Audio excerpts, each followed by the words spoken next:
Namaskar and welcome to one more episode of What Does This Data Say? I am Ajay Prakash. Center state relationships in our country have been a matter of great debate. Ever since we got independence and the states were reorganized, there has been a love and hate relationship between the central government and the opposition ruled states. And sometimes this relationship gets so bad that the central government dismisses the democratically appointed governments in the state. Now, in today's episode, I'm going to talk about the Article 356. A little bit of history I will give you, how that constitutional article was used to dismiss state governments after independence, how it peaked in the times of Indira Gandhi. But of late, you must have seen that the usage of Article 356 has almost disappeared. Instead, the Bharatiya Janata Party has found a brilliant and extra constitutional method of dismissing state governments, the Operation Kamal. So, I'm going to talk about how Operation Kamal is now the new Article 356, which is being used by the BJP to dislodge state governments. Before I go further, the usual request: if you like the kind of work we are doing, please subscribe to my channel. Your subscription is the only thing which keeps us moving. And also, if you like this episode, please share it with your friends, and we always look forward to your comments. The Article 356 of our Constitution empowers our President to withdraw to the Union, that is, from the states, the executive and legislative powers of any state if he or she is satisfied that a situation has arisen in which the government of the state cannot be carried out in accordance with the provisions of the Constitution. I'm sure when this article was written by Dr. Bhimrao Ambedkar and his team, what they had in mind was the security and integrity of the country. And I don't think they ever imagined that this article would later become a political tool in the hands of the central government. Article 356 has been used both for political as well as administrative reasons. But more often than not, it has been used by the central government for political aspirations and sometimes political vendetta. After independence, President's rule, that is Article 356, has been used a total of 132 times. It has been used a maximum of 10 times in Manipur, followed by Uttar Pradesh 9 times, and then Bihar, J&K state, and Punjab 8 times each. These are the top three, and the least usage has been in Delhi, Jammu Kashmir when it has become a union territory, and then the state of Andhra Pradesh before the states were reorganized. If you observe the year-wise imposition of president's rule in the states, you will notice that till 1966 it was sparingly used. Thereafter, you start seeing these peaks. The maximum peak is in 1977, that is the period when the emergency was imposed, and after that again in 1980, then again a few peaks in 1990, post 1990, when Narasimha Rao government was in place. And again, after the mid 90s, you would again see a drop of usage of Article 356. I will tell you the reason why Article 356 has not been used post 1995. It's not that our governments became suddenly very holy, it was some other issue. I'll cover it in the next few minutes.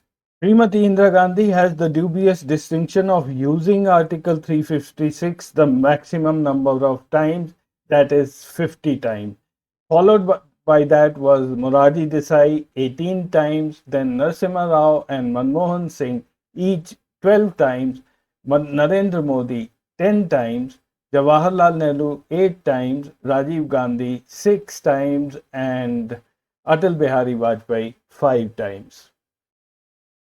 But then this may not be a fair way to look at the usage of Article 356 by our Prime Minister. because Indira Gandhi was our prime minister for 11 years, whereas Morarji Desai was there only for 2 years. So it's better to look at the frequency of usage, which will be a rather better way of understanding which prime minister was prone to use the Article 356 more often. So here is the graph showing the frequency of imposition of president's rule prime minister wise. Now just understand, when if this blue bar is short, it means the prime minister has used it more often. And if it is long, that means that it has been used far less frequently. So Morarji Desai had used it once every 40 days, followed by Mr. Chandrasekhar, who was there for a very short period, but he used it once every 72 days. Indira Gandhi, on the other hand, now falls to the fourth position, once in every 108 days. Then Narasimha Rao once in 151 days, Manmohan Singh once every 298 days, Narendra Modi once every 324 days, and Atal Bihari Vajpayee 432 days. Lal Bahadur Shastri and Jawaharlal Nehru had used the imposition once every 2 years. Now, this graph doesn't only tell you the frequency of imposition of president's rule, it tells you much more than that. This graph also tells you the character of the prime minister during the times that they were the prime minister of our country. Have a look once again. The top five prime ministers who used it most often are Morarji Desai, Chandrasekhar, Chaudhary Charan Singh, Indira Gandhi, and Vishwanath Pratap Singh. Now, what was the period at that time? It was emergency, Indira Gandhi, post emergency, Morarji Desai, and then we have people like Chandrasekhar, Vishwanath Pratap Singh, P.V. Narasimha Rao. Now, this was the period which was post Rajiv Gandhi and leading up to Narasimha Rao becoming the prime minister. Those were again the turbulent times when the Janata Dal government was in power and we had almost as a country become bankrupt. On the least usage side, we have Jawaharlal Nehru and Lal Bahadur Shastri, but then one can say at that time all the states were ruled by the Congress more or less. And at third place from the bottom is Atal Bihari Vajpayee. Now, that's where you can see a statesman in Atal Bihari Vajpayee. He had all the occasions to use Article 356, but he had then learned to live with the opposition, work with the opposition, and respect the opposition. But then it was the period after 1994 when the Article 356 usage had been controlled by the Supreme Court.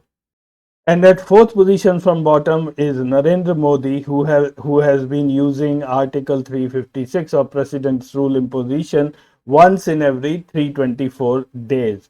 Though it appears to be a good statistics for him, but then there has been Operation Kamal, which has been far more used by Modi's government than Article 356. I'll be telling you more about it in the last section of today's episode. Now I'll briefly touch upon the famous judgment of the Supreme Court of 1994. In that judgment, the Supreme Court had put restrictions on the usage of Article 356, so much so that after that, the President's Rule imposition was done only for administrative reasons. The case is famously known as SR Bommai versus the Union of India 1994. After the 1988 elections in Karnataka, SR Bommai was elected the chief minister with the merger of the Janata Party and the Lok Dal. A new party was formed called the Janata Dal. The prime minister at that time was Rajiv Gandhi and the state governor was P. Venkat Subbiah. As soon as the SR Bommai government was formed, the very next day, a Janata Dal MLA, K.R. Molakri, submitted a letter to the governor with 19 signatures stating that these MLAs have withdrawn support to the Bommai government. The governor, on his part, without checking with the MLAs, forwarded his recommendations to the central government, stating that there has been a constitutional breakdown and president's rule may be imposed. Even though about 7 of the legislators later said that their signatures have been forged, but the decision to impose president's rule had already been taken. And then, for various reasons, governments in Nagaland and Manipur were also dismissed in a similar fashion. And then there was the post Babri Masjid demolition period, where the state governments of Madhya Pradesh, Rajasthan, and Himachal were also dismissed. Now, there were petitions against all these state government dismissals. So, Supreme Court on its part made a constitutional bench, the judgment of which came in 1994, and this case was known as SR Bommai versus the state union government. I'll just read out a few points from that judgment which will make you understand that from then onward how difficult it becomes for the central government to impose president's rule in a state. Now, first thing the court did is it gave itself the power to revive the suspended or dissolved state government if the grounds for imposition is found to be invalid or unconstitutional.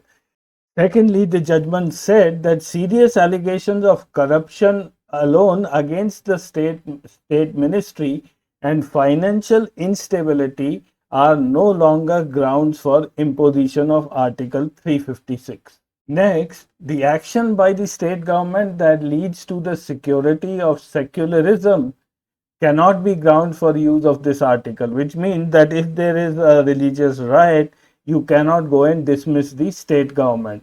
It cannot be used for settling any intra-party issues. And the last two very important points are if the ministry of the state resigns or is dismissed or loses majority, then the governor cannot advise the president to impose this article until enough steps are taken by the governor for the formation of an alternative government.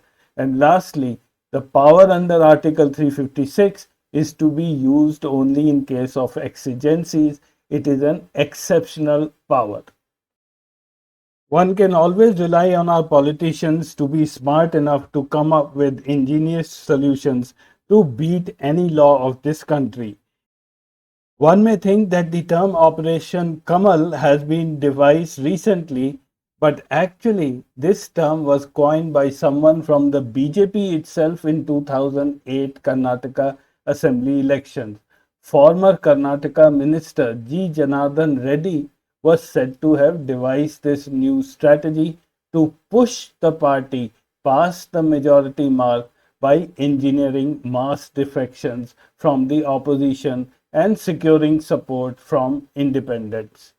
Janardhan Reddy is one of the brothers of the famous mining scam case, who had undergone a trial and then had served various sentences. I think currently he is out on bail.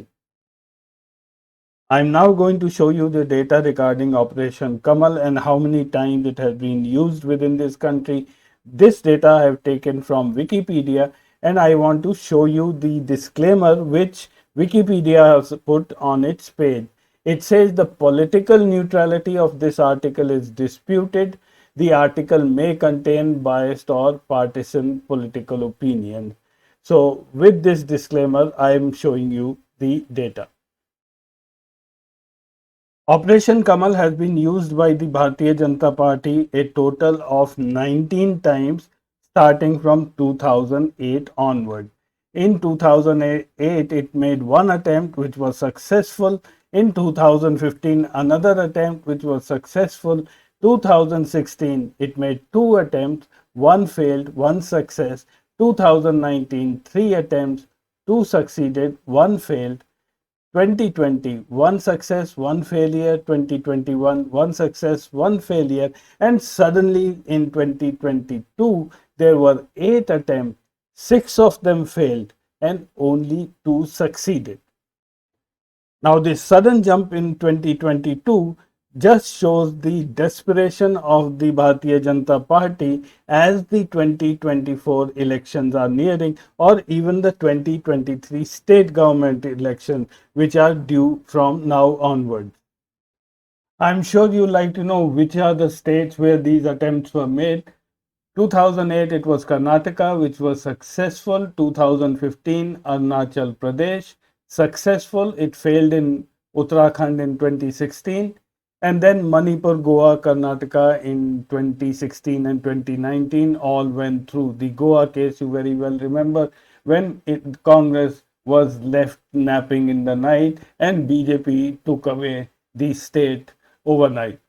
And then we have the failed attempt of Maharashtra in 2019.